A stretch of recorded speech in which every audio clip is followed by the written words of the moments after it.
It began with a sound that should have belonged to a child's nursery, not to the dim back streets of Paris where fog curled like a cat around the lamp-posts.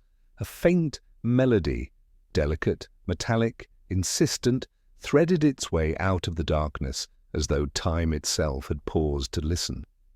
It was not the sound of a violinist practicing behind shuttered windows, nor the echo of a piano from some café on the boulevard. It was the tune of a music box, one that had no business being heard at that hour, played at the exact moment when the city seemed suspended between breath and silence. And it was there, in that quiet, that suspicion began. Maigret, pipe clenched between his teeth, could never say afterward what it was that made him stop in his tracks beneath the dripping awning of a baker's shop closed for the night. Perhaps it was that music, fragile and incongruous, like a voice speaking in a language no one had taught him. Perhaps it was the shadow that moved a moment too late in the mist, vanishing when he turned his head.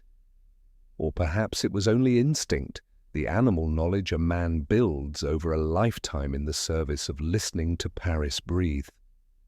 Whatever the cause, the inspector felt, with the heaviness that always came before a case, that somewhere in the stillness a crime had already begun to unfold. Before we step deeper into the alleys, into the smoke-filled rooms and the silent compartments of night trains that await, I'll ask you only this. If you find yourself drawn into Maigret's Paris, its lamplight, its suspicion, its fragile human truths, then give this story its life. Share it, let it spread, and subscribe to join the long vigil of cases untold. For each retelling is itself a testimony, and in Paris, even silence has its witnesses. The night had folded itself over Paris like a thick woolen blanket, muffling the usual stirrings of the streets until only the faint hiss of the river remained, slow and unseen beneath its veil of fog. The lamps along the quays gave off halos of pale gold that barely pushed back the mist, so that each pool of light seemed to hover alone, detached from the next, as if the city were made of fragments, suspended in vapour. It was at this hour, close to midnight, when the bakeries had gone cold and the wine shops shuttered, that Maigret paused under an awning and struck a match for his pipe. The flare briefly lit the round planes of his face, then was swallowed as the tobacco caught and began to smoulder, releasing the comfort of smoke into the damp air. He had no reason to stop.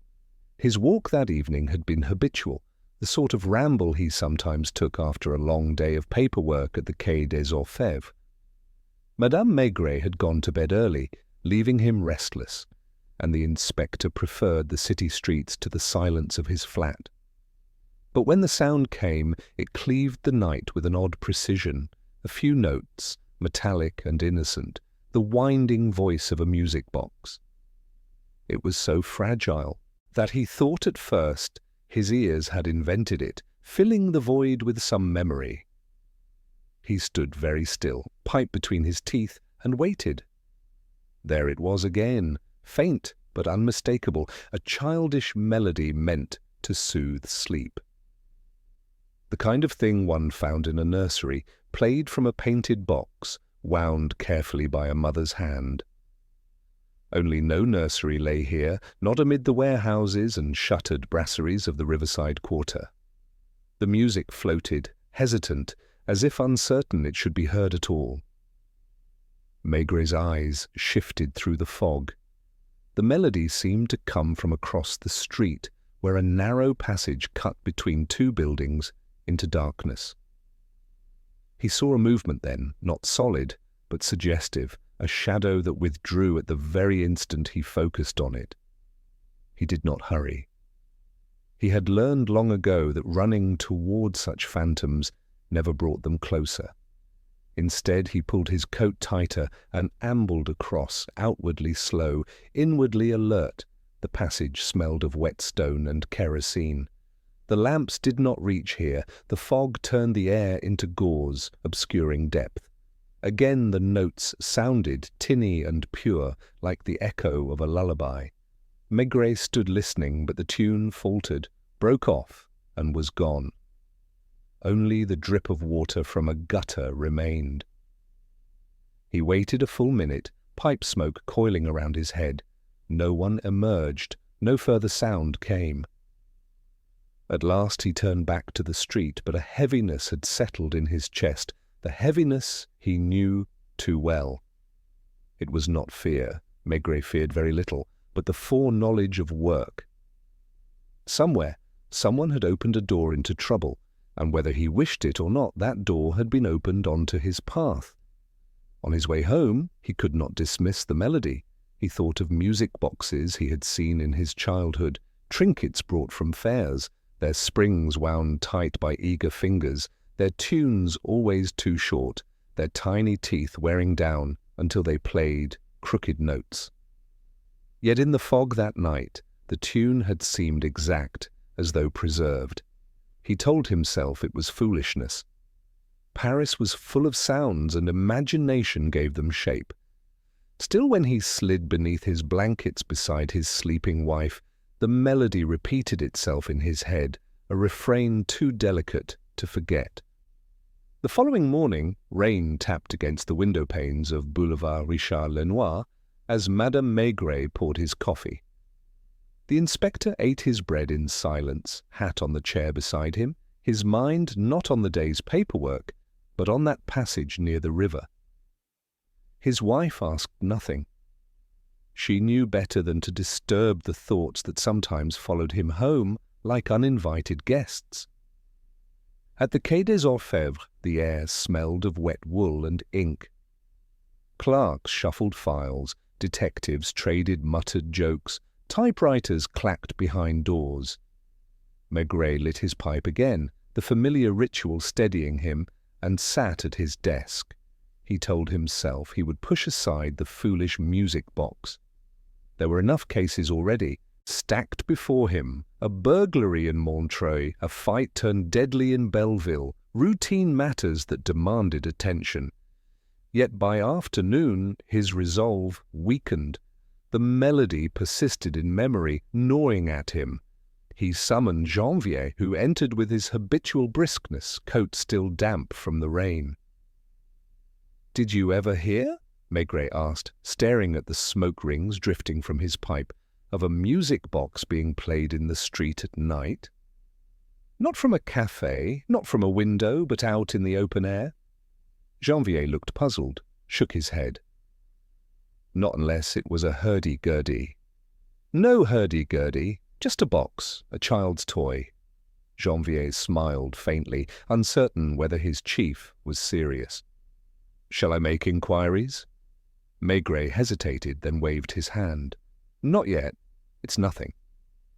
But by evening, as the fog returned, he found himself walking again toward the riverside. The passage lay as it had the night before, damp, deserted. He stood there long enough to draw stares from a passing pair of gendarmes, who nodded respectfully but asked no questions. The city seemed ordinary, yet he felt the same pressure in his chest, the same conviction that somewhere nearby a secret stirred. It was the third night when events conspired to confirm his unease. Rain had cleared the air, leaving the fog thinner, the lamps brighter. Maigret was once more abroad, pipe glowing as he walked without aim. And then, drifting across the Seine from the direction of Montmartre, came the melody again. Clearer this time, no longer hesitant. A simple tune played in full. He turned sharply, his heavy figure moved with surprising agility as he sought the sound. Across Pont-Neuf, into the narrower streets where stairways climbed toward the hill, he followed the echo. It led him past shuttered bakeries, past a grocer's wagon covered for the night, past women hurrying home with baskets. Always ahead, the music. Finally, he stopped before a courtyard gate on Rue des Trois Frères. The gate was closed, but the sound issued from within, winding to its last notes. Maigret stood listening, until the silence pressed against him once more. Then he noted the house number, struck a final puff from his pipe, and turned away. The next morning he sent Janvier to inquire discreetly. By noon the young inspector returned, his expression curious. "The house belongs to a widow, Chief, Madame Fournier. Husband died 3 years ago. She lives alone. Neighbors say she keeps mostly to herself, but there are stories. They say each night she claims to hear her husband's music box playing again, though no one else hears it. Some say she winds it still, out of grief." Maigret listened without comment, eyes hooded under his brow. The melody came back to him at once, every note precise. That evening he paid a visit. The courtyard smelled of damp earth, and the stairwell creaked as he climbed. A single lamp burned within. The widow who answered his knock was pale, with hollow cheeks and eyes that seemed to have been read too often. She wore black still, though 3 years had passed. "You are Madame Fournier?" "Yes, monsieur. Who are you?" "Inspector Maigret." At the name her hands trembled slightly. She stepped aside to admit him. The room was sparsely furnished, neat but airless. On a table against the wall sat a wooden box painted with faded flowers. Its lid was closed. Maigret's eyes lingered on it. He said nothing at first, only filled his pipe and lit it. The smoke curled upward as the silence stretched. At last the widow whispered, "It plays sometimes, though I do not touch it. Last night you must have heard." The inspector exhaled slowly. The case, though not yet a case, had begun. The air inside the widow's flat was stale, heavy with the faint odour of dust and lavender, the sort of perfume kept in bottles long since corked, brought out only on anniversaries of memory. The curtains had been drawn half shut, allowing in a weak light that fell in pale stripes across the carpet. The table, polished though worn at the edges, seemed to tremble beneath the presence of the music box. Maigret sat with his pipe, his hat resting beside him, watching the woman who perched across from him like a bird ready to fly at the least disturbance. Her hands, knotted with veins, twisted one over the other. She was not old enough to be so wasted, perhaps not yet 50, but grief had carved its signature across her features. The widow Fournier had lost her husband 3 years before, so the neighbours said, and had never ceased her mourning. Her black dress was not the sheen of fresh mourning, but the faded, worn cloth of a woman who has chosen her uniform of sorrow.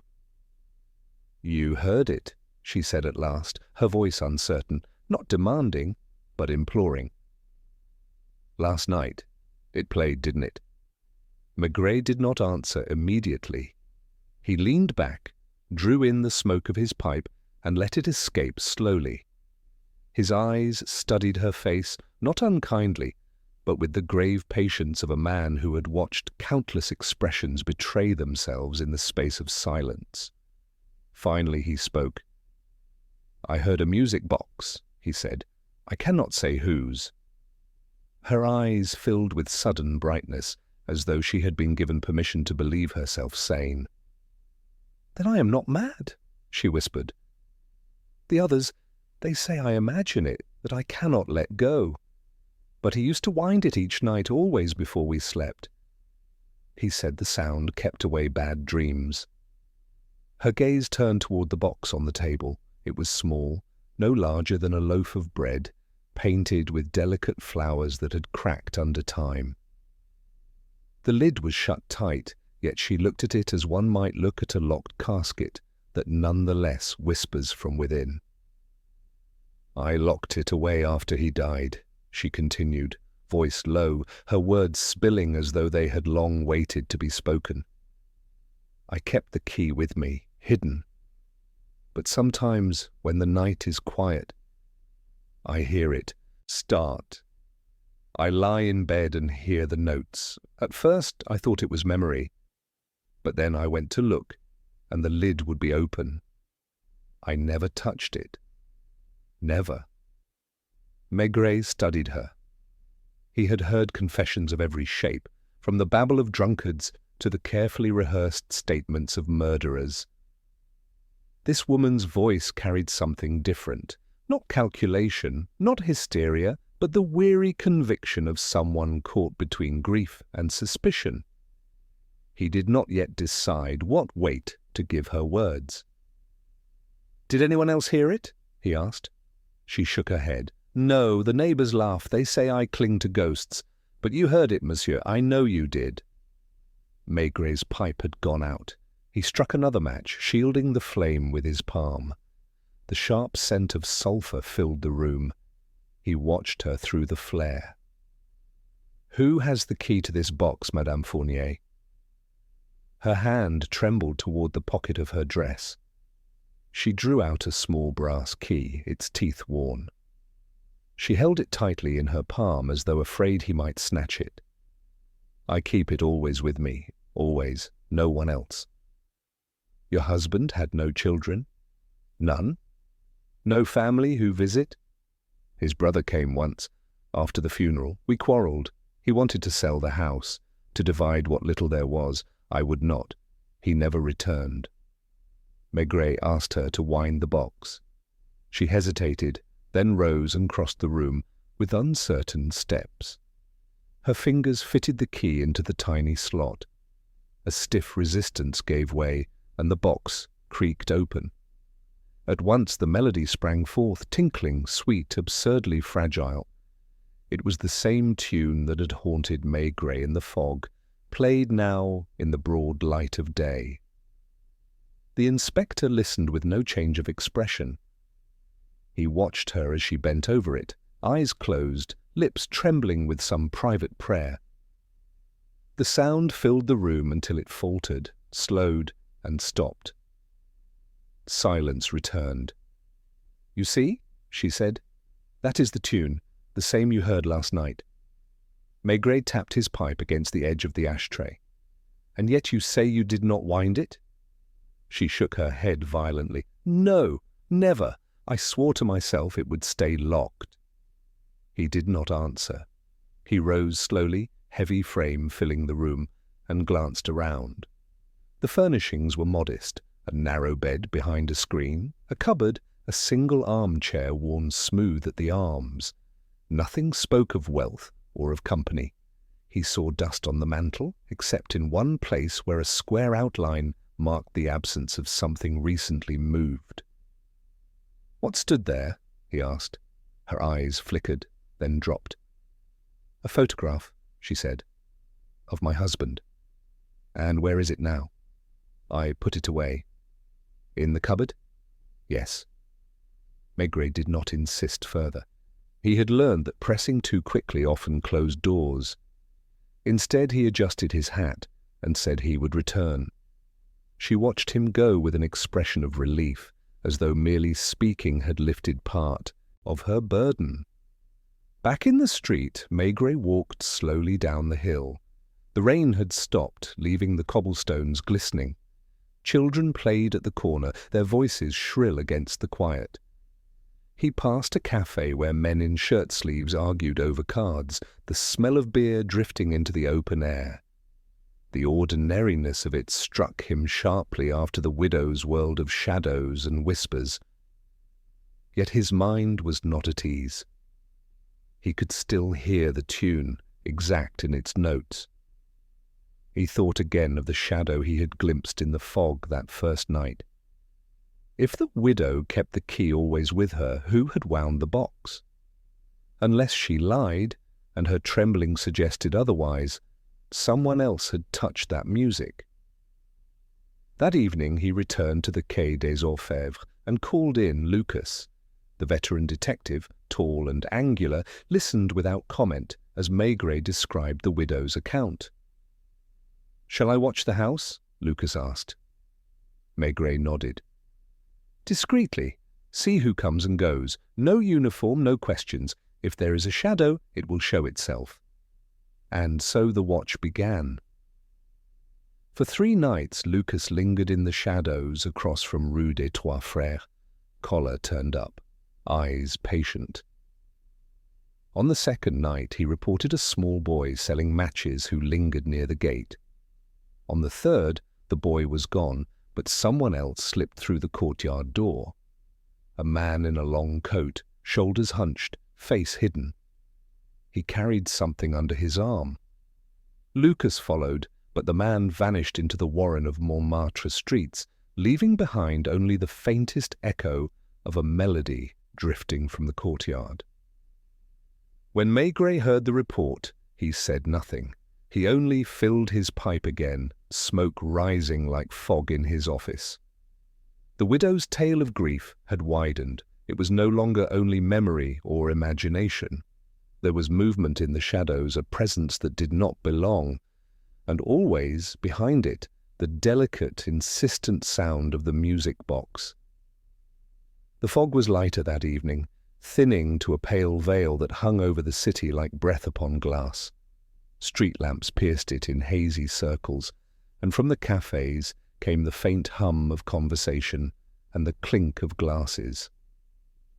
Paris was alive again after the rain, yet the quarter around Rue des Trois Frères remained curiously subdued, as if it guarded some secret too fragile to be spoken aloud. Maigret arrived just as Lucas, posted discreetly on the opposite corner, was striking a match for his cigarette. The veteran detective gave his chief a brief nod, nothing more. His eyes, sharp and restless, drifted toward the shadow of a doorway where a small figure loitered, thin as a reed, clutching a tray of matchboxes. "A boy," Lucas murmured, keeping his voice low. "He's been here each night since I began watching. Doesn't sell much. Mostly just stands." Maigret's gaze fell upon the child. He could not have been more than 12, with a narrow face and hair plastered to his head, eyes darting quick as a sparrow's. His coat was too large, sleeves rolled back, and his shoes split at the seams. He shifted from foot to foot, as though ready to bolt should anyone move too close. The tray hung from a strap about his neck, matchboxes rattling softly whenever he stirred. Maigret crossed slowly toward him. The boy stiffened, but did not run. When the inspector stopped, the child tilted his head upward, suspicion in his gaze. "Matches, monsieur. Only 2 sous." Maigret drew his pipe from his coat pocket and held it out. "Then I'll need a light." The boy fumbled a box open, struck a match, and held the flame with a hand cupped carefully against the breeze. The inspector leaned down, puffed until the tobacco glowed, then straightened. Smoke drifted between them. "What's your name?" Maigret asked. The boy hesitated. "Paul." "And you sell here each night, Paul?" "Where there are people." "Sometimes here, sometimes by the canal." Maigret studied him. The boy's eyes were restless, flicking toward the courtyard gate of Madame Fournier's house, then away again. His thin shoulders carried a tension that betrayed knowledge. "You've seen things," Maigret said quietly, almost to himself. Paul's lips pressed into a line. He shifted his weight, ready to retreat. Maigret did not move closer. He knew too well how quickly children vanished when cornered. Instead, he spoke with the calm gravity that often coaxed words more than questions could. "3 nights ago, there was a man," he said. "A man who entered that courtyard. You saw him." Paul's eyes widened, then narrowed. He looked away, then back again. "Maybe." "What did he carry?" The boy's voice dropped. "Something under his coat, small, like a box." "A music box?" Paul's silence was answer enough. "Did you hear it play?" Maigret asked. The boy swallowed. "Yes, only for a little. Then he shut it." "Did you see his face?" "No, only his shoes. Polished, better than anyone here wears." Maigret's pipe smoke curled around them, slow and deliberate. He felt the weight of the boy's words settle in. A stranger, with polished shoes, slipping into a widow's courtyard, carrying away a music box and silencing its tune. It was no ghost, no trick of grief. It was intrusion, deliberate and careful. He reached into his pocket and drew out a franc. He placed it gently in the boy's hand. "Buy yourself something to eat, Paul, and if you see him again, come to the Quai des Orfèvres. Ask for Inspector Maigret. They'll bring you to me." The boy's eyes widened at the coin, but he nodded solemnly, as if accepting a pact heavier than its value. Then he slipped into the mist, his tray rattling faintly as he vanished down the street. Lucas exhaled smoke beside Maigret. "A boy's memory can be slippery, Chief." "Yes, but a boy's fear is not." That night Maigret returned home later than usual. Madame Maigret had kept supper warm, as she always did, though she asked no questions when she saw his expression.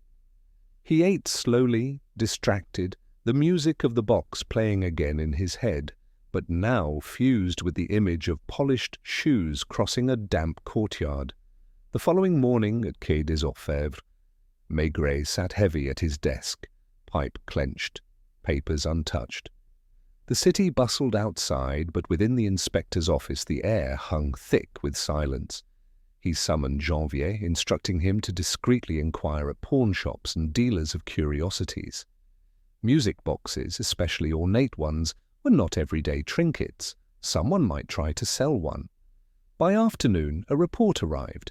No such item had been offered, but one dealer on Rue Saint-Denis recalled a man inquiring whether such boxes fetched good price. A man tall with a foreign accent, Belgian perhaps. The dealer remembered the shoes as well, gleaming black leather, polished with care. The pattern sharpened. Maigret felt the familiar tightening, as though invisible strings were drawing disparate details into a single knot. The widow's grief, the boy's frightened testimony, the dealer's memory, all pointed to a presence that moved with intent, not chance. That evening he returned once more to Rue des Trois Frères. The widow opened her door reluctantly, her face more drawn than before. "You came back," she murmured, almost in dread. "Yes." He stepped inside, pipe already lit, the smoke filling the stale room. His eyes went to the music box on the table. "Tell me, Madame Fournier, did anyone else know your husband wound it each night?" She hesitated. "Only his brother. He used to laugh about it, said Henri was sentimental. He wanted the box after the funeral. I refused." "And since then?" "No word. He left Paris. I do not know where." Maigret asked for the brother's name. "Gaston Fournier," she whispered. "A restless man? Always travelling, always in trouble with money." The inspector nodded slowly. A name gave form to the shadow. Yet whether Gaston was the man with polished shoes, or whether some other figure had claimed the box, remained to be seen. As he prepared to leave, the widow's eyes filled suddenly with tears. She clutched at his sleeve, her voice breaking. "Monsieur, tell me, am I mad? Do I imagine it all?" Maigret's gaze softened. He placed his hand gently over hers, solid and reassuring. "You are not mad, Madame Fournier, but someone wishes you to believe you are." Her grip loosened, and she sank back into her chair, weeping quietly as he stepped out into the damp night. The fog closed around him once more. The inspector walked slowly, his heavy frame steady against the chill. Behind him the faintest echo seemed to drift, whether real or memory he could not say. A childish melody, fragile, insistent, winding itself through the labyrinth of Paris, pulling him further into its web. And Maigret, pipe glowing in the mist, followed. The fog had lifted the next morning, leaving Paris washed pale under a sky of uniform grey. The Seine flowed heavily, swollen with the week's rains, and barges groaned as they slipped under the bridges. At the Quai des Orfèvres, The corridors smelled of damp wool and stale tobacco, clerks bustling with papers, typewriters hammering their metallic rhythm. Maigret sat at his desk, pipe smoke curling into a haze above his head, when the clerk from the telegraph office entered, hat in hand, envelope pinched between his fingers. "A telegram for you, Chief Inspector." Maigret tore it open without ceremony.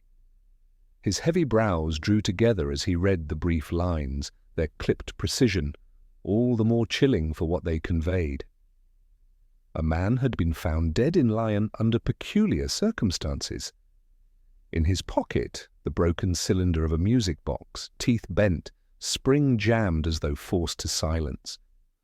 The local commissaire requested guidance, suspecting a connection to other oddities whispered about in Paris. Maigret read it twice, then placed the sheet flat upon his desk, staring at it as though the paper itself might offer further explanation. He drew in a lungful of smoke, let it escape, and rose to pace the length of the office. Outside, rain ticked faintly on the window glass. A music box in Lyon, a death unexplained. Another melody interrupted. The coincidence was too sharp, too insistent. His mind shifted back to the widow's trembling hands, the boy's frightened gaze, the polished shoes slipping through Montmartre shadows. And now a man in Lyon, cold and silent, with only a fragment of song left to testify. He summoned Janvier. The young inspector entered quickly, notebook ready, his dark hair still damp from the morning drizzle. "Janvier, a death in Lyon. They found a music box cylinder on the body." The younger man blinked, startled. "The same as here?" "Perhaps not the same, but too near in pattern to ignore.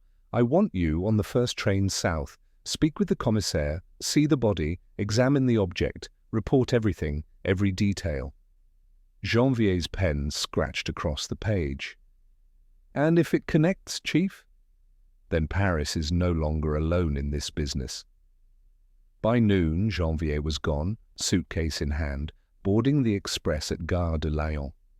Maigret watched the clock until the hands marked his departure, then returned to his office. The silence heavier than before. He filled his pipe again, but even the comfort of smoke did not ease him. For each puff, the melody rose unbidden, stubborn as memory. That evening, he wandered into the cafes near Place Dauphine, not seeking suspects but atmosphere, letting the city speak in its many tongues.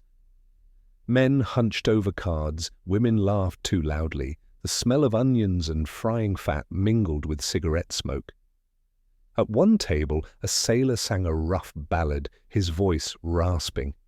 But to Maigret, beneath all this ordinary life, there seemed to run a quieter current, as though the city itself knew something was wrong, something moving unseen through its veins.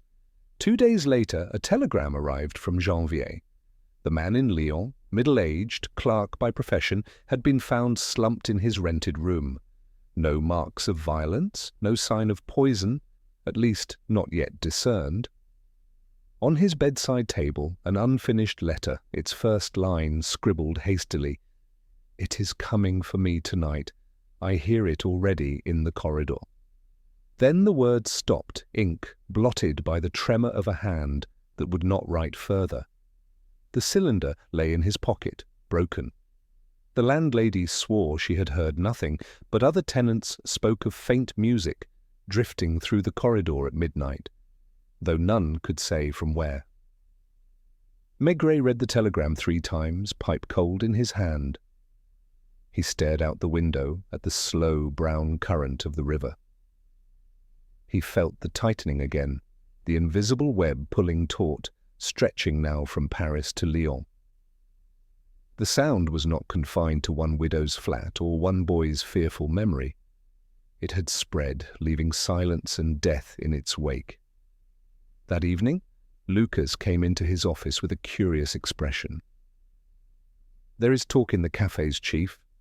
Men whisper about a fellow who buys curiosities, music boxes, trinkets, anything small and old. Pays in cash, no questions. Some say he's Belgian, others claim Antwerp. Always well dressed, shoes polished like glass. Maigret listened, pipe smoke hanging heavy. The shadow grew sharper, a foreigner perhaps, a traveller moving between cities, collecting or discarding boxes that sang their fragile songs.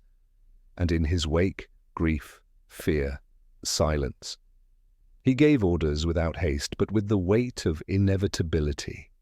Lucas was to haunt the cafes, Janvier to continue in Lyon, and another man dispatched quietly to the provincial towns along the line between. No noise, no headlines. The press must not seize this yet, but the press had already caught the scent. The following morning, the papers printed a short column. Mystery in Lyon, music, box, found on dead clerk. The story was embellished, as always, with whispers of ghosts, of secret societies, of curses carried by trinkets. Maigret felt the irritation rise behind his calm mask. Rumour was smoke, and smoke suffocated truth before it could be grasped. That afternoon, in his office, he received a visitor, a journalist, hat in hand, eyes eager, smelling of ink and stale coffee. "You've heard, Inspector? They say it connects to Paris, to the widow in Montmartre." Maigret blew smoke, saying nothing. "They say you've heard it yourself, the melody, that it follows you." Still silence. The journalist shifted, disappointed, and at last withdrew. Maigret returned to his pipe, but beneath his calm exterior the weight pressed heavier. If rumour had already leapt from Paris to Lyon, soon the city would hum with tales, and somewhere within them the truth would slip further into shadow. That evening, walking along the Seine, Maigret paused at the embankment. The fog had returned, curling low over the water. He leaned on the stone balustrade, pipe glowing faintly, and listened. The city breathed around him, footsteps on cobblestones, distant laughter, the whisper of the river. And for a moment, no more than a moment, he thought he heard again the delicate, metallic notes threading the mist. He turned his head sharply. Nothing. Only fog, only silence, but his chest tightened, and he knew the case was no longer an oddity, no longer a widow's fancy. It was a shadow cast across cities, across nights, a melody that led always toward darkness. When he returned home, Madame Maigret looked up from her sewing, her face gentle with quiet concern. He removed his coat, hung his hat, and sat heavily by the stove. "You're troubled?" she said, softly. Maigret did not answer at once. He stared into the glow of the coals, pipe resting cold in his hand. Finally he spoke, more to himself than to her. "It plays, even when it should not. It plays where it cannot." Madame Maigret set her sewing aside and laid a hand on his. She asked nothing further. She had lived long enough with her husband's silences to know when words were useless. That night, as he drifted into uneasy sleep, the melody rose again in his mind, clearer than before, winding toward a note that never finished. And somewhere to the south, in a city he could picture only through grey imagination, a clerk lay cold, his last words blotched by fear. The cafes of Paris change their faces with the hours. At noon they are bright, noisy, their windows clouded with steam from Plat du Jour and carafes of wine. By evening they are thick with laughter, arguments, and the clatter of glasses. But at dawn, when the lamps are still burning and the streets glisten with the dew of another sleepless night, they belong to another kind of clientele. Men who have not gone home, women with tired eyes, waiters yawning as they polish their counters. It was in such an hour that Maigret entered a café near Place Pigalle, pushing open the door with the quiet assurance of one who has no need to hurry. The smell struck him first, as it always did. Stale wine soaked into the wood, the acrid tang of unwashed coats steaming in the heat, and the heavy perfume of coffee just poured.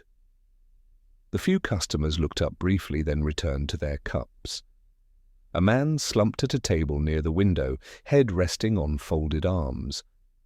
Two women in cheap dresses smoked in silence, their rouge smeared, their stockings laddered. Behind the counter, the patron, sleeves rolled to the elbow, wiped glasses without looking up. Maigret chose a seat in the corner, where shadows held and from which his broad shoulders did not intrude upon the others.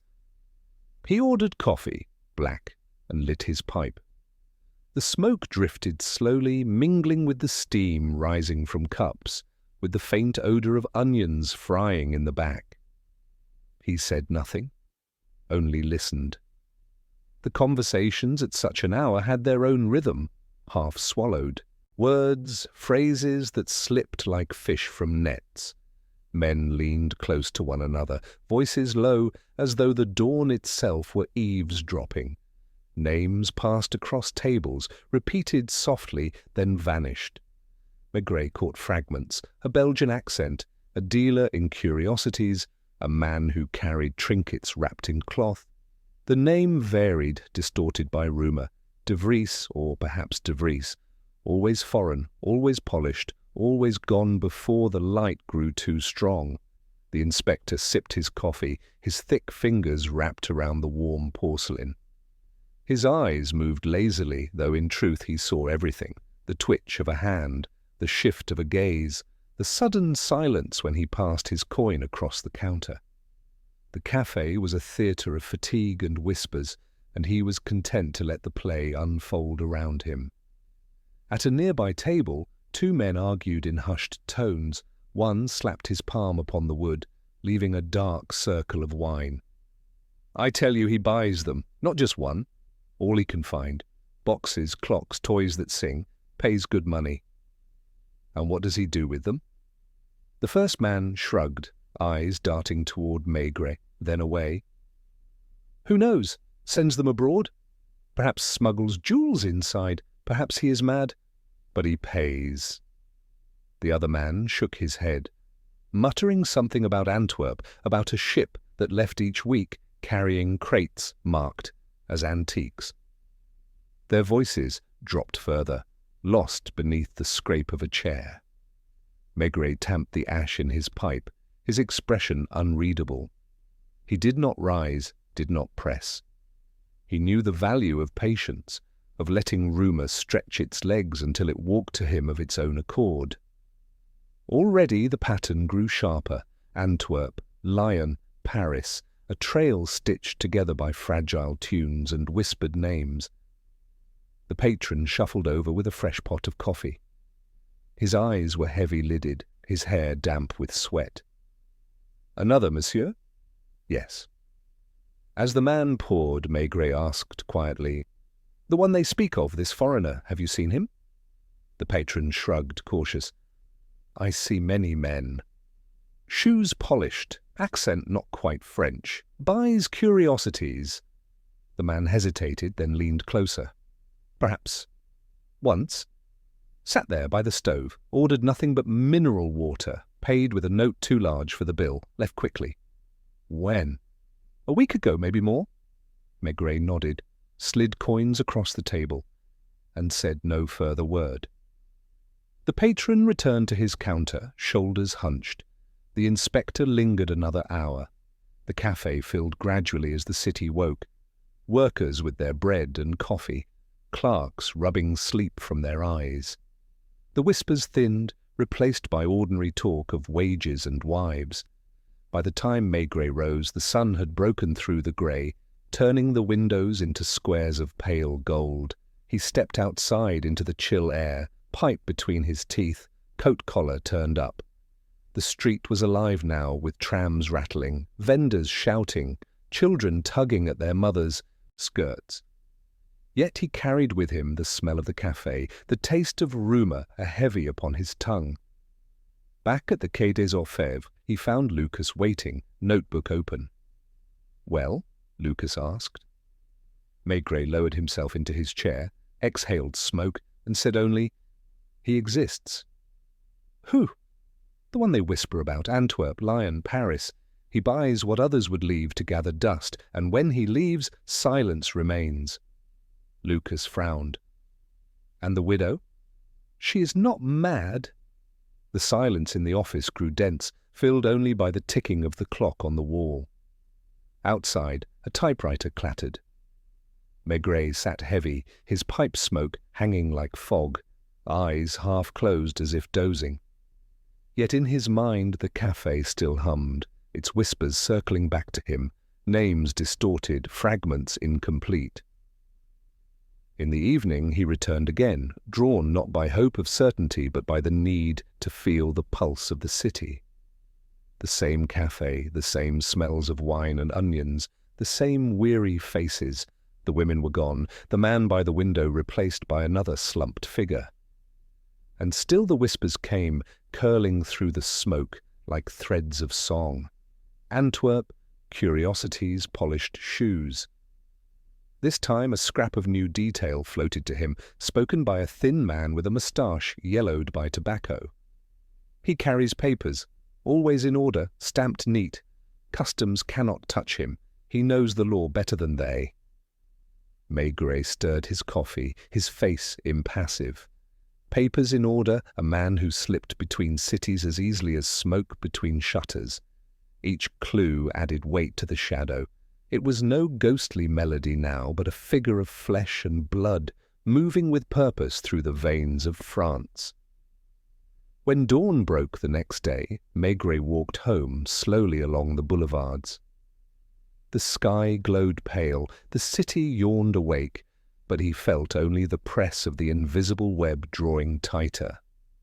Somewhere, in Antwerp perhaps, in Lyon, in Paris, a man wound the spring of another music box, and its melody waited, fragile as glass, to spill into the night.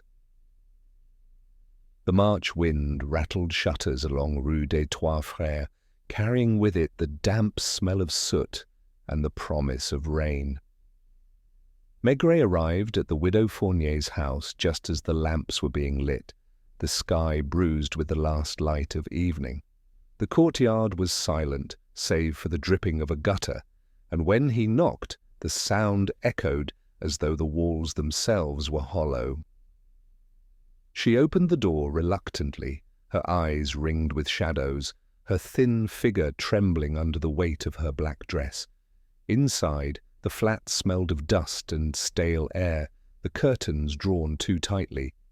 The music box still sat on the table, lid closed, as though waiting.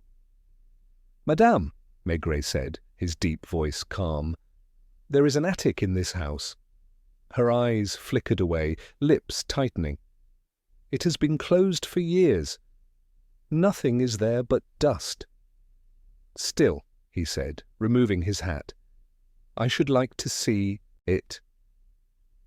At first she refused, shaking her head with a stubbornness born of fear rather than defiance. But Maigret's presence was patient, immovable, as steady as the smoke curling from his pipe.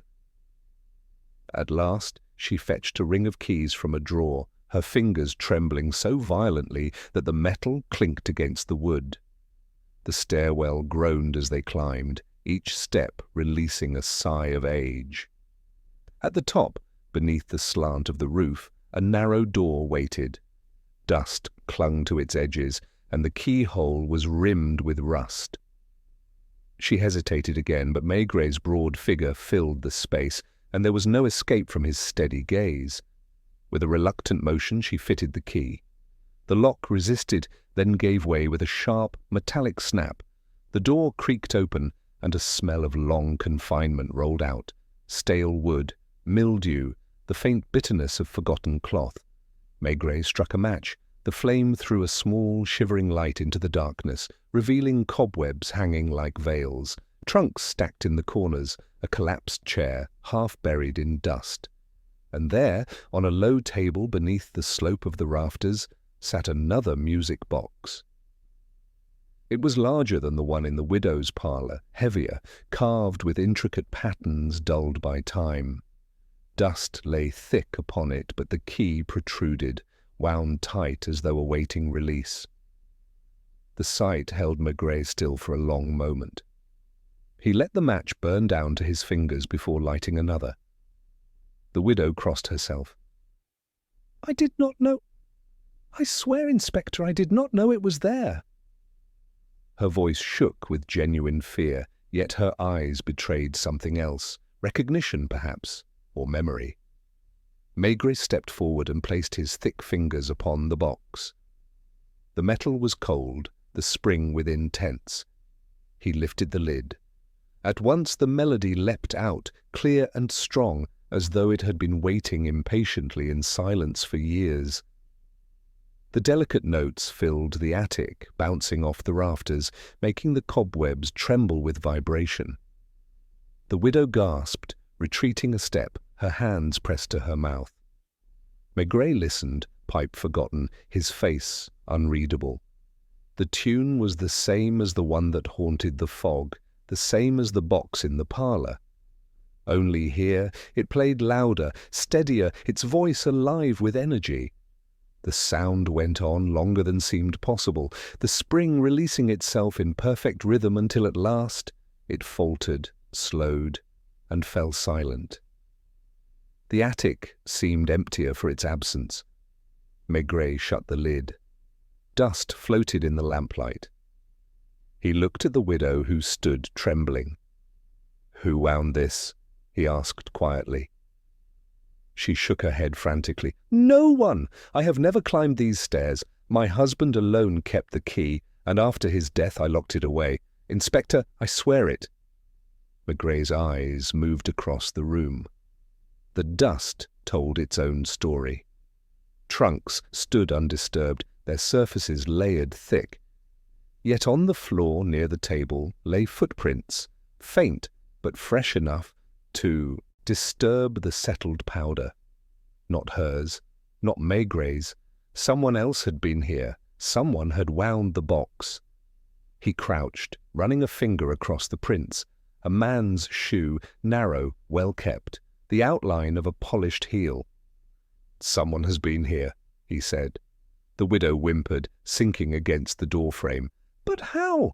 The door was locked. I swear no one has entered." "Locks," Maigret murmured, "are only as strong as those who trust them." He struck another match and examined the trunk nearest the table. Its lid bore a faint smear, as though recently touched by gloved fingers. He lifted it. Inside lay clothes eaten by moths, old papers yellowed with age, a child's toy drum cracked down the middle, nothing of value.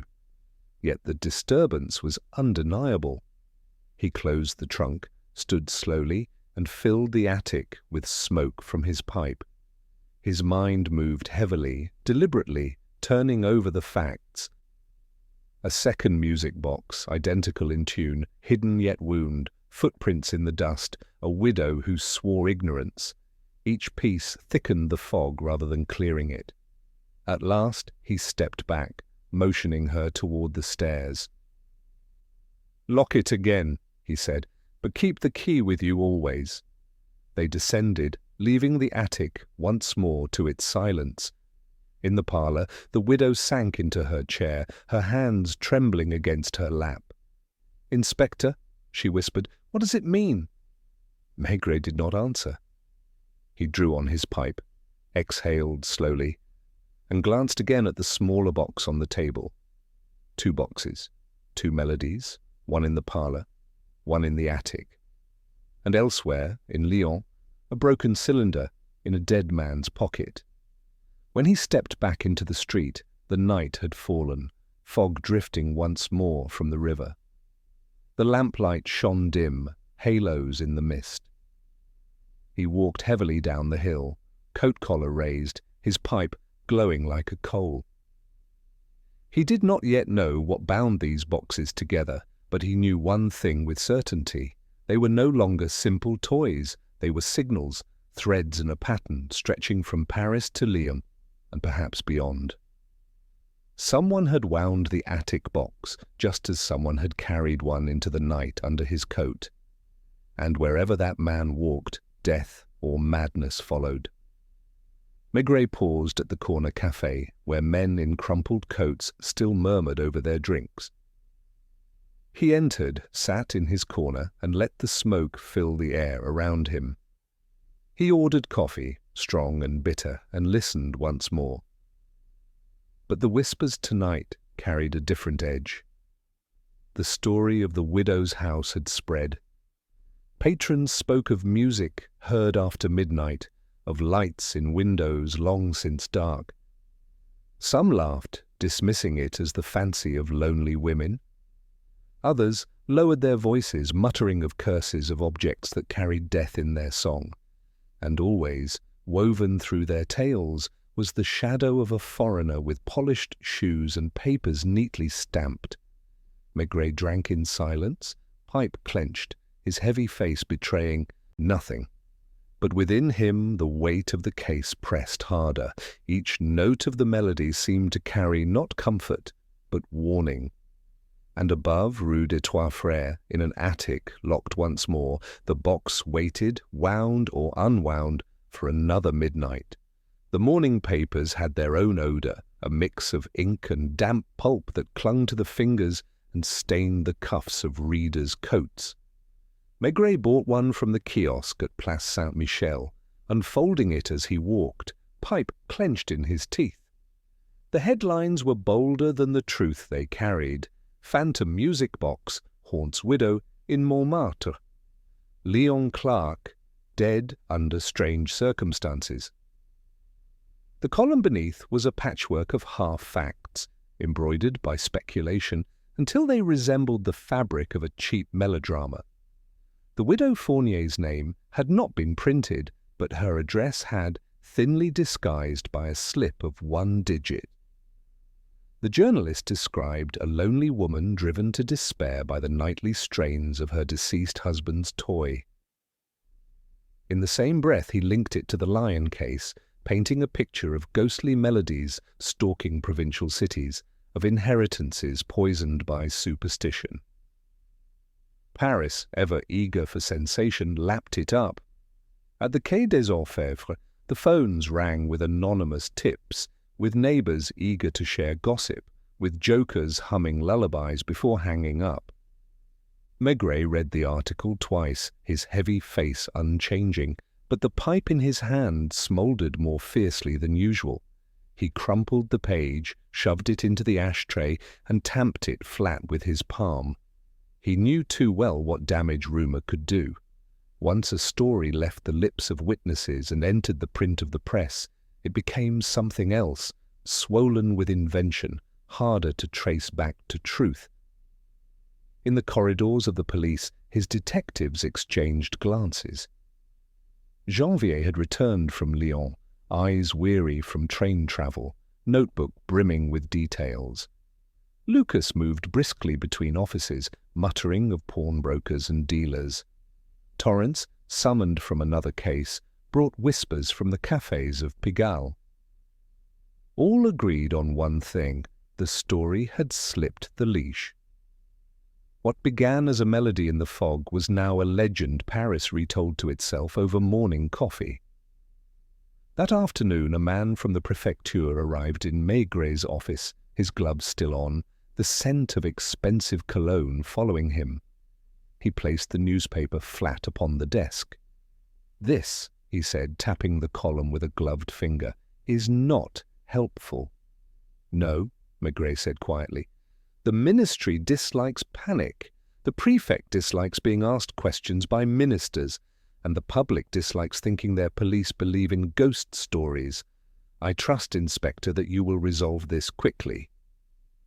Maigret let the words settle like dust. He did not answer at once. He puffed on his pipe, exhaled slowly, and watched the smoke rise between them. "I will resolve it," he said at last. When the official left, silence returned. Outside, the city was alive with chatter, but inside the inspector's office only the clock ticked, steady as a heartbeat. Maigret stood at the window, looking out upon the Seine, the barges moving sluggishly, the gulls circling. He felt the weight not only of the case, but of the city's restless hunger for stories. Rumour was now another player in the investigation, a shadow that distorted every witness, every clue. That evening he returned to Montmartre. The widow opened her door reluctantly, her face pale, her eyes rimmed with fatigue. On the table beside her music box lay a folded newspaper. She did not speak of it, but her trembling hands betrayed the shame and dread of being made spectacle. "They print lies," she whispered. "They print what sells," Maigret replied. His voice was not unkind, but it carried no reassurance. He looked again at the box, its painted flowers dulled by dust, its lid shut. "Has it played?" She shook her head. "Not since the attic." He studied her, then the locked door at the top of the stairs, behind which the second box waited. Two silent guardians of a melody that had escaped into rumour. He left without further questions, pipe glowing in the fog as he descended the hill. At the café on the corner, the atmosphere was different now. Where once whispers had passed reluctantly, now men spoke openly, laughing, embellishing. They spoke of ghosts who wound toys in the night, of widows who danced to phantom tunes, of clerks in Lyon who wrote letters to death. Some swore the boxes contained poisoned springs, others that jewels had been hidden within. A young man recited the article aloud to applause. Maigret sat in his corner, listening. His face betrayed nothing, but the words entered him like splinters. The truth was slipping further away, drowned beneath invention, yet even lies carried clues. A detail repeated too often, always the polished shoes, always the foreign accent, meant something. Beneath the smoke of fantasy, a fire smouldered. Back at the quay, he called Janvier into his office. "You saw the body in Lyon?" "Yes, Chief." "And the letter?" Janvier nodded.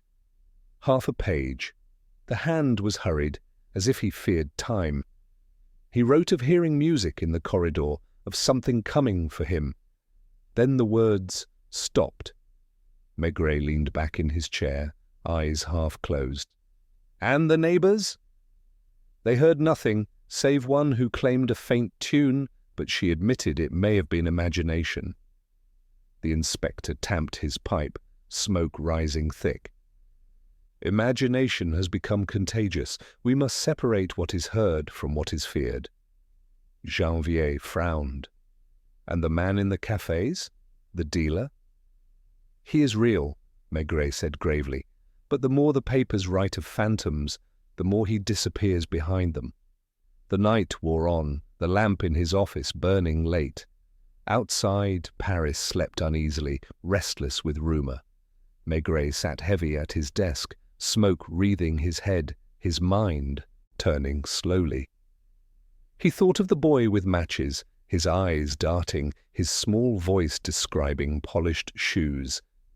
He thought of the widow, her trembling hands clutching a key. He thought of the clerk in Lyon, his last line scrawled in terror. And he thought of the music itself, fragile yet insistent, weaving through streets and headlines alike. By dawn he had made his decision. The city's rumour could not be stopped, but it could be used. If the shadow fed upon whispers, then let whispers be bait. Somewhere in Paris, the man with polished shoes was listening.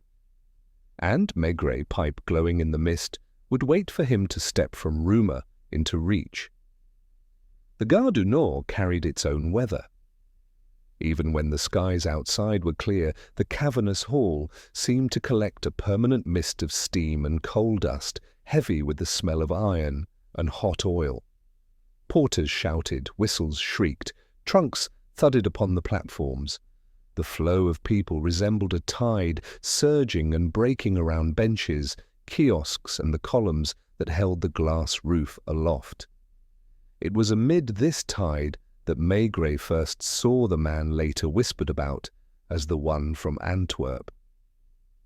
He was not remarkable in height, nor striking in feature. What set him apart was his precision. His dark coat fell just so, the creases sharp as if pressed that morning in a hotel room. His shoes gleamed, the leather catching light like glass.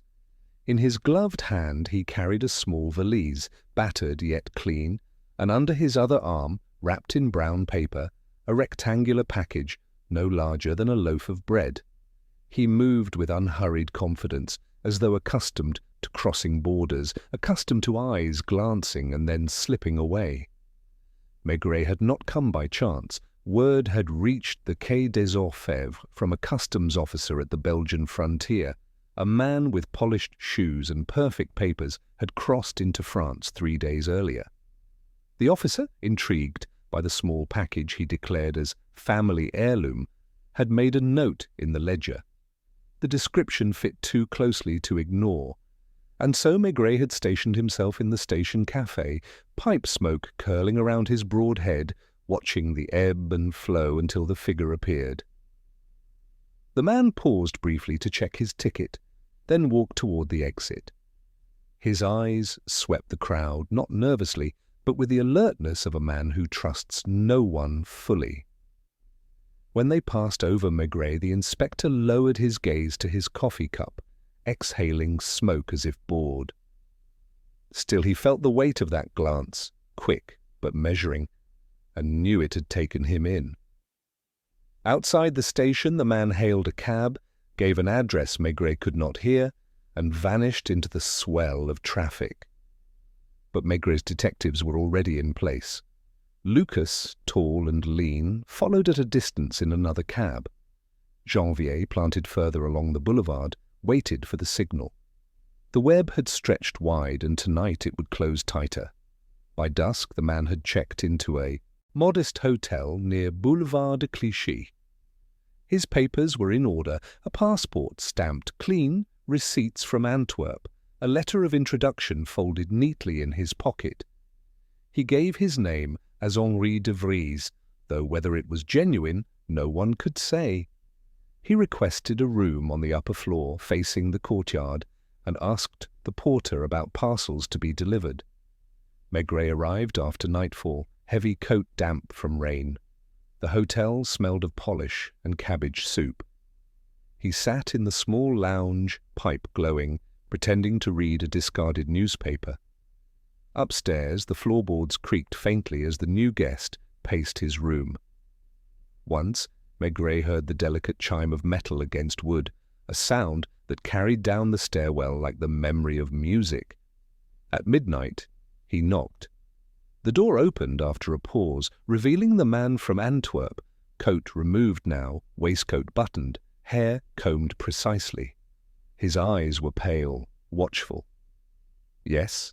he asked in French tinged with Flemish. "Inspector Maigret, may I enter?" The man's lips curved faintly, not quite a smile.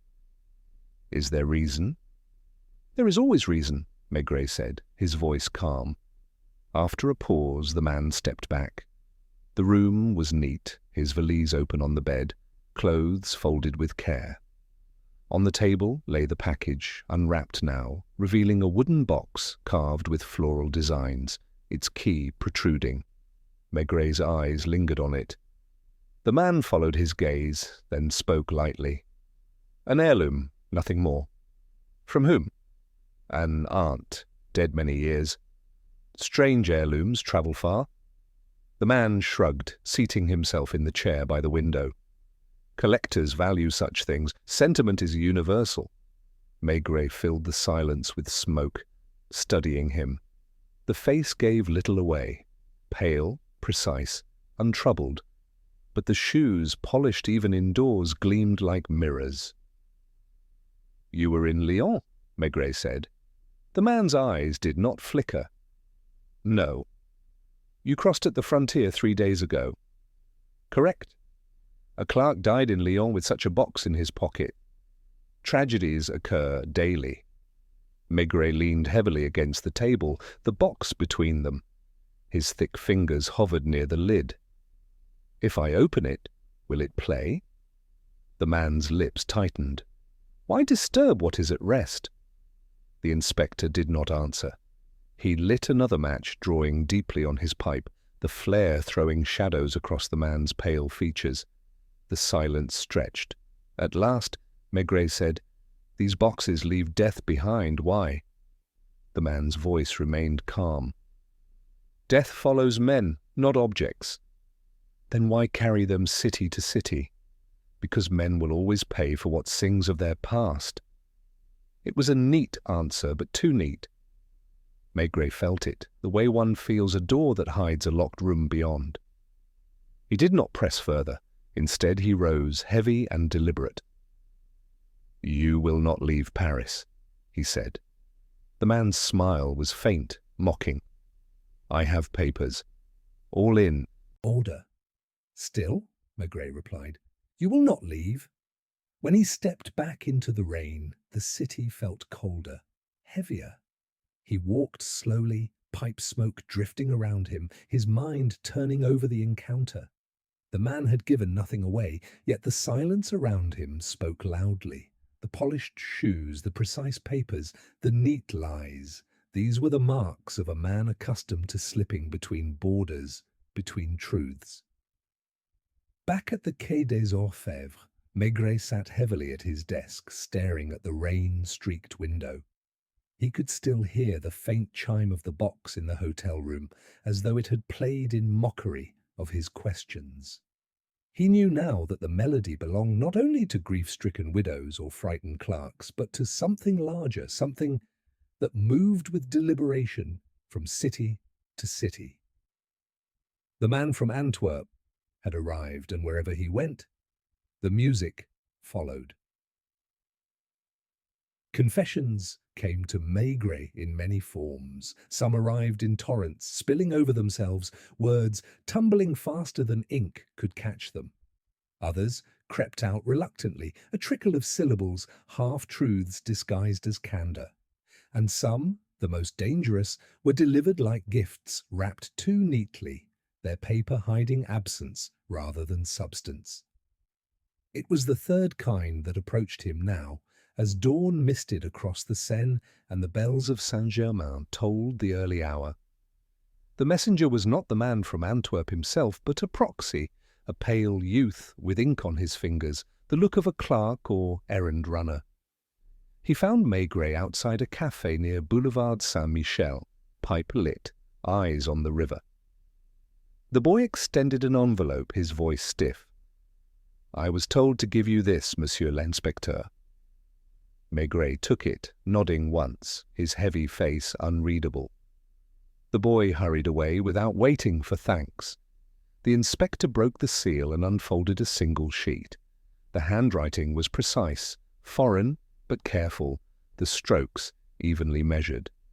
"Inspector Maigret," it began, "you seek to tie my movements to whispers and shadows. Allow me to save you the effort.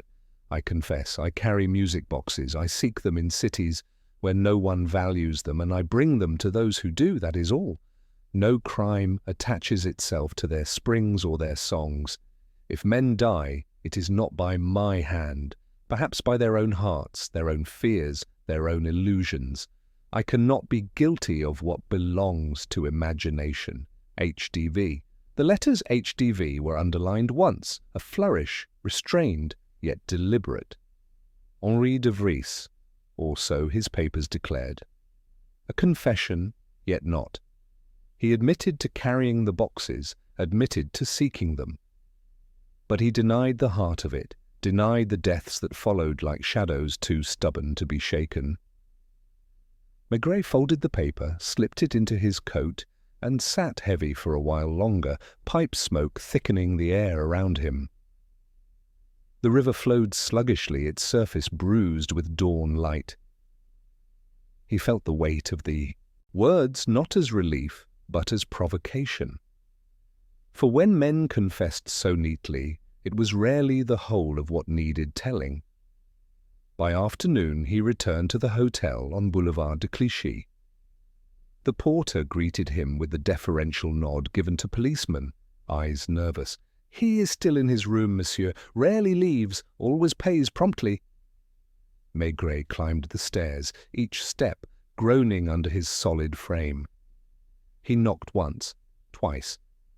The door opened. Henri de Vries stood as before, coat pressed, shoes gleaming, eyes pale and calm. On the table lay the music box, its lid closed, key protruding. "You sent me a letter," Maigret said. The man inclined his head. "So you would not waste your time. You confessed to nothing." "I confess to carrying what I carry. The rest is smoke, Inspector." Maigret entered uninvited, lowering himself heavily into the chair opposite the box.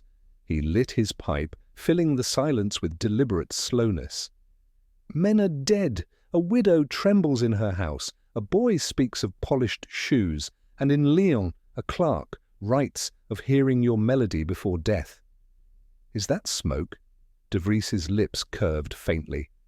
"Fear kills more surely than knives. Yet it follows you. Because men believe what they wish. You, Inspector, believe in facts. But your city believes in ghosts, which is stronger."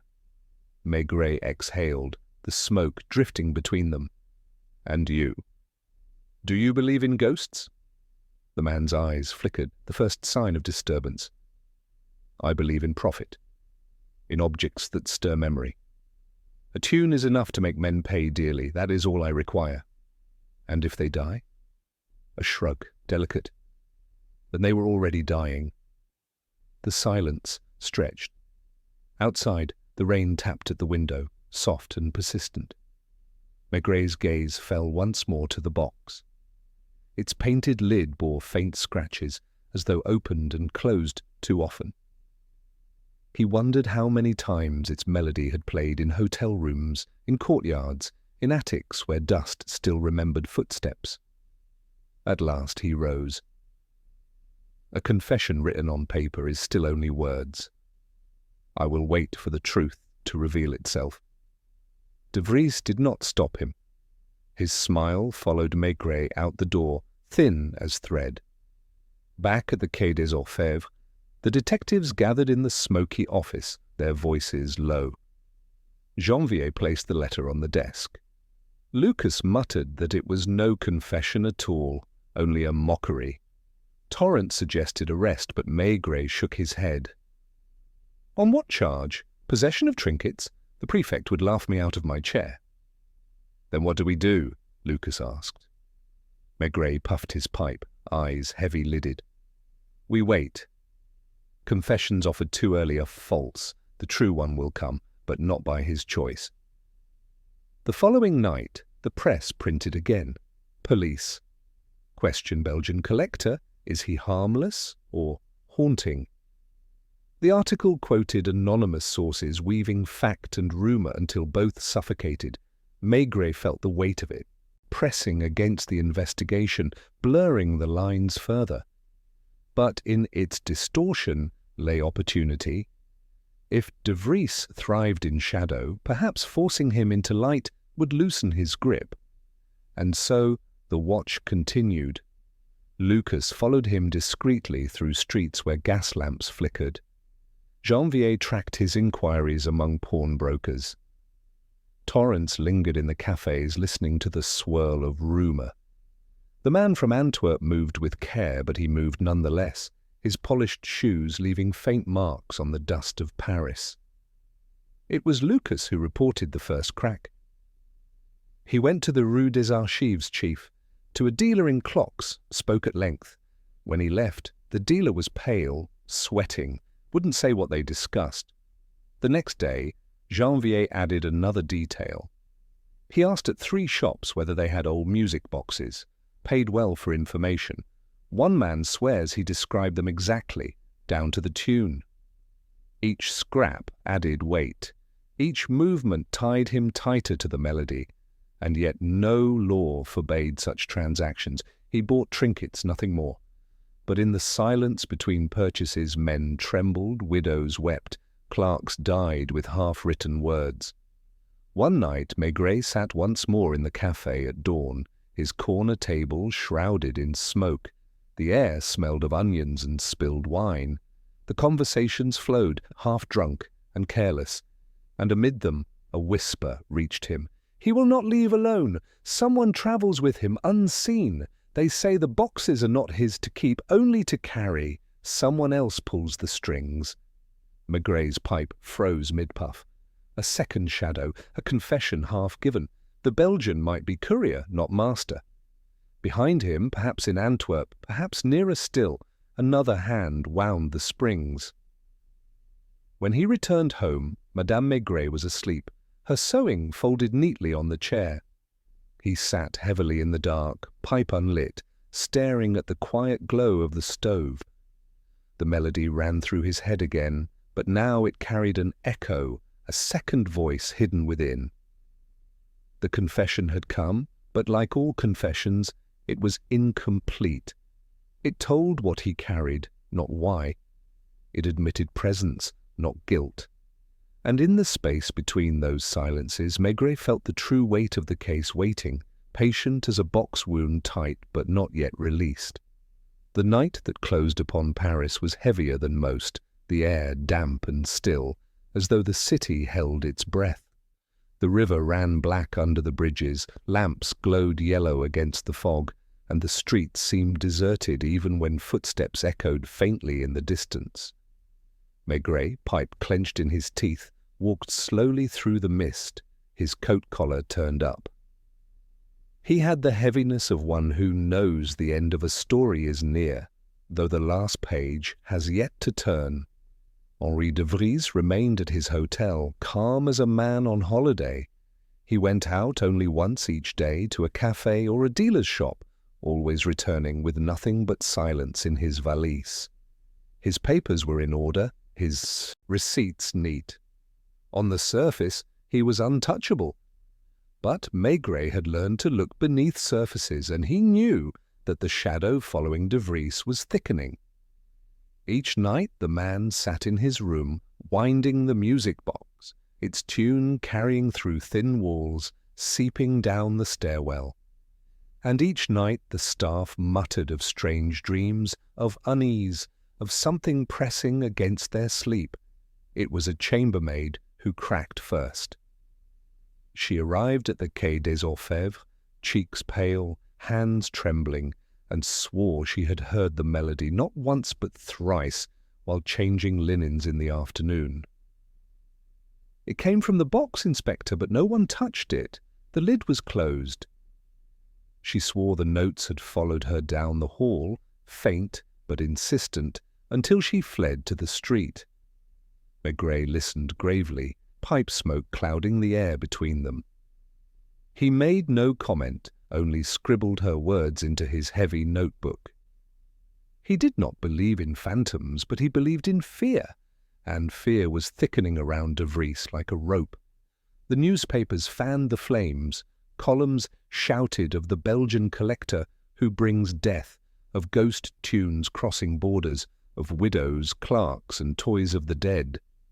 The stories twisted facts into legend until the man himself became more phantom than flesh. Crowds gathered near the hotel at night, whispering, pointing, waiting for a glimpse of him. The police had to disperse them twice. Still the melody was whispered in the cafes, hummed nervously by children in the streets. It had become part of Paris itself. One evening, Maigret stationed Lucas in the lobby of the hotel, Janvier at the rear entrance, Torrance across the boulevard. He himself climbed the stairs once more, heavy frame steady, pipe lit. He knocked on the door. De Vries opened it, pale eyes, calm as ever, but his smile tighter now, strained at the edges. "You bring company," he said. "I bring witnesses," Maigret replied. Inside the room was neat, as always. The box sat upon the table, its key protruding, as though waiting. Maigret's gaze lingered on it, then shifted back to the man. "You've read the papers," Maigret said. "I have. They name you Death's courier."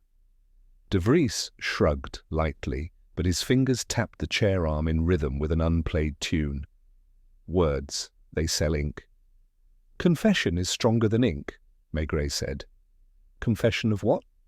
that you carry more than trinkets, that you carry fear itself, wound tight in springs. The man's smile faltered. And if I did? Would fear itself be crime? Fear, Maigret said, his voice low, can kill as surely as knives. For the first time, silence pressed between them, not as calm, but as weight. Outside, footsteps shuffled as Lucas shifted his stance. Inside, the box gleamed faintly in the lamplight, its lid painted with faded flowers, its teeth hidden within. Then, in a voice barely above a whisper, De Vries said, "It is not mine." Maigret's pipe froze mid-draw. "I carry them, yes, I collect, I sell, I trade, but they are not mine, they are asked for, ordered by those who remain unseen. I am only the courier." The inspector leaned heavily against the table, smoke curling between them. "And who asks?" De Vries's eyes flickered toward the box, then away. "You would not believe me. You would call it superstition. Yet I tell you, some pay dearly for fear. They buy it wrapped in wood and steel, in tunes remembered from childhood. They wish to hear it, to tremble, to believe again in something that holds them." "And the dead?" "The dead," De Vries murmured, "are proof the fear is real." The words hung heavy in the room. Outside, the fog pressed against the window. Somewhere in the city, a clock struck midnight. Maigret closed the lid of his notebook with a snap. "Enough." He seized the box, heavy in his hand, and turned to the door.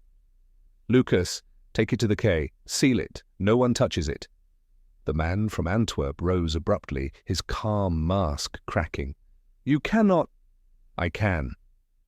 Maigret's voice carried the authority of years, of the Quai des Orfèvres itself, of the city's need for silence after too much rumor. "And you will come with us?" The arrest was quiet, almost gentle.